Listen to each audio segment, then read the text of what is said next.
What's up, guys? Welcome back to the Backyard Dad YouTube channel. In today's video, we have my 21 Tundra here pulled into the garage, and I've got everything torn apart, obviously. It's torn apart because I had a failure on my Badlands Apex series winch that I got from Harbor Freight last fall, and it failed in the sense that it would pull in under tension, but it would not go out under tension, specifically with the remote. You could obviously disengage the clutch and free spool it, and it would work fine, but in a recovery situation, that's not ideal. Thankfully, I had that issue when I was just pulling bushes around the house, so not a huge deal. But like any good DIY at-home dad here, like I am, I went online, found some sources that suggested that it was a bad solenoid within the main body of the winch. So being that that was a $25 part on Amazon, I went ahead down that road and ordered a new solenoid.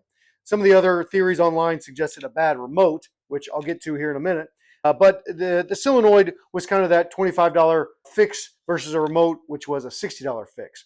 Now, these Badland winches come with a 90-day warranty instead of the 7-year warranty like a Warn winch would. Maybe some of the other winches out there have a better warranty.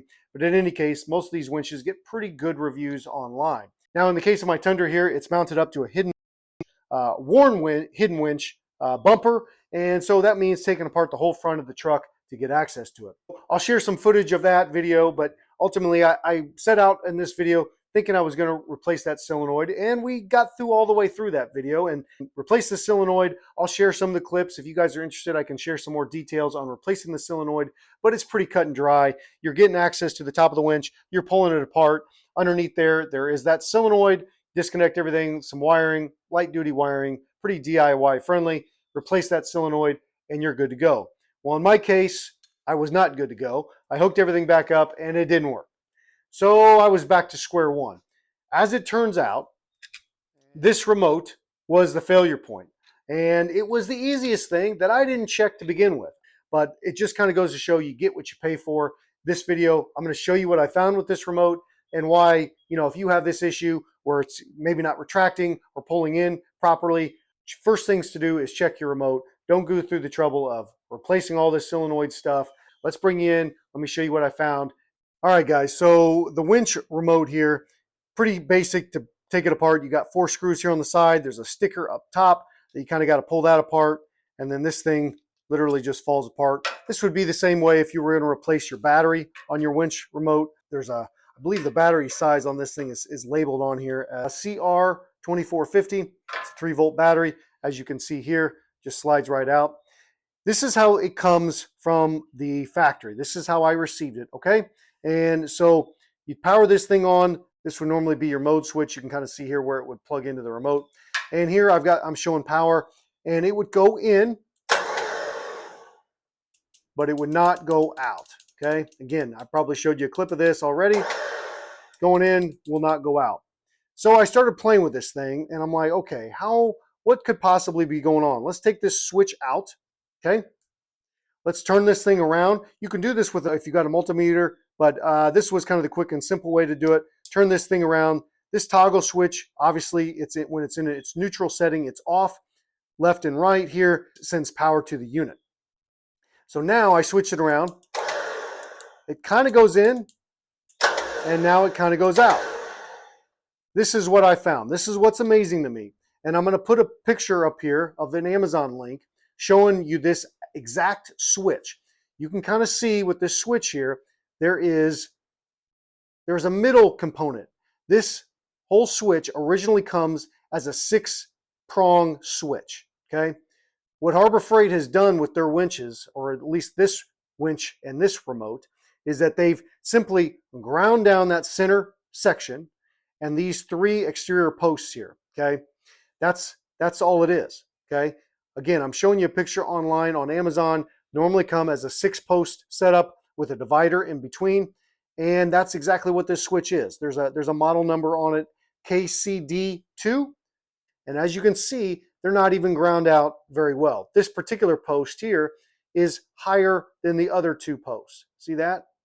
It doesn't sit flush, okay? It kind of sits flush on this side. You can see how it rocks. And then you can see underneath here, you can see some gaps on these far sides, with the exception of this one, where it just is interfering altogether. So what we're going to do in today's video is I went ahead and ordered those other switches that you saw on Amazon that I posted up here. I went ahead and ordered those. It's a $7 part. Now, some of you may say, yeah, it's a Harbor Freight winch. What did you expect? Well, components like this are certainly universal. They multiple manufacturers out there that they can bring in and obviously piece together parts like this. But come on, guys, I would expect something better than this. Ultimately, this has cost me 4, 5, 6 hours on a Sunday afternoon to diagnose this issue, simply to find out it's just a cheap way of making the remote work. We're going to grind this thing down in today's video, see if we can get it to make better connection, and see if that fixes it. I'm still going to order the toggle, but this is a $7 fix versus ordering a whole new remote assembly, which again is a $60 fix. So let's see what I can come up with here on the bench and go from there.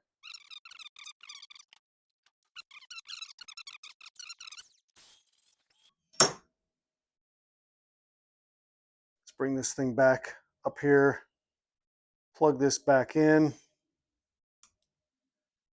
and you can see we're not making any contact there on the actual battery housing.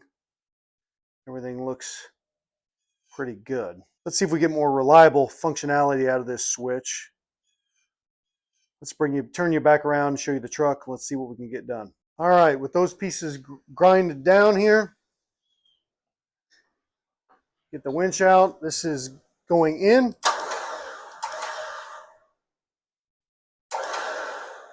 This is going out. Let's go ahead and put it back in the housing and see if we can't get this thing to work more reliably. Powering this thing on. Got our light back. Winch going in. Winch going out.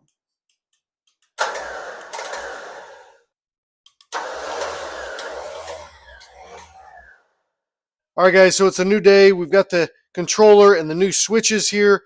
We're going to take apart this remote and see if changing out the switch accomplishes what we want it to. I'm pretty sure that it will.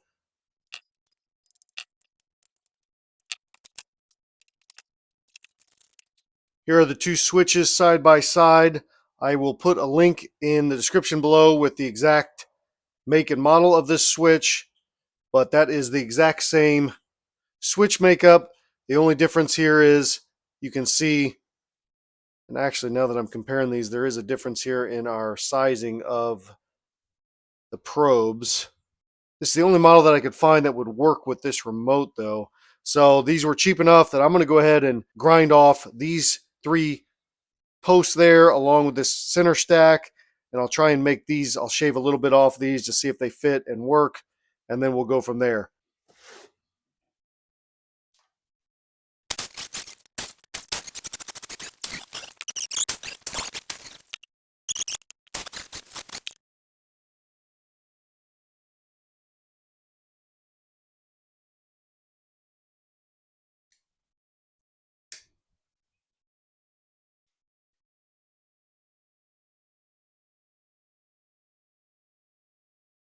Nice and snug fit here.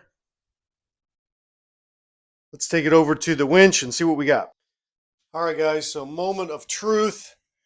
Let's disengage the clutch, pull some line out to test with. Come back here and re-engage the clutch. Oh, a little bit more. There it goes. Here's going in with the new switch. Here's coming out.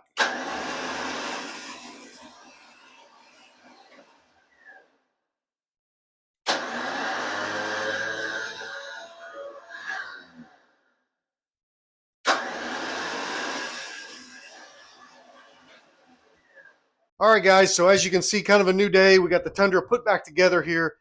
As you just saw, we got that switch replaced and put back together just to confirm. Now that it's all put back in the remote, everything still works, hopefully. It's going in. And here's going out. I think it's fair to say that this fix works. A cheap $3-4 switch on Amazon.